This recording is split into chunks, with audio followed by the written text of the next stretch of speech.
और भाई हमारे यहाँ कल पुष्पनी था, लेकिन आज घूम रहे लोग ऐसे गाना गा के, मतलब हेलोइन टाइप बोल सकते हो। हेलोइन का बाप है भाई। हेलोइन जो पैदा भी नहीं हुआ था तब ये हमारा पुष्पनी था, मतलब पुष्पनी आया था। अभी चल रहा है, अभी तो उतना नहीं चलता, लेकिन पहले बहुत चलता था भाई। लोग ऐसे एक्टिंग करते हुए आते थे, मज़ा आता था। अब भी आते हैं।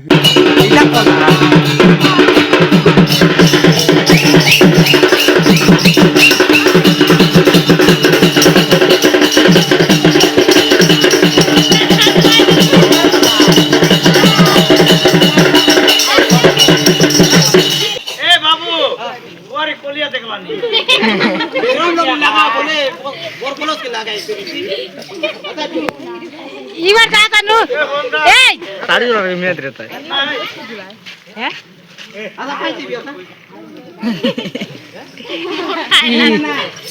ए तो बुआरी को बुझा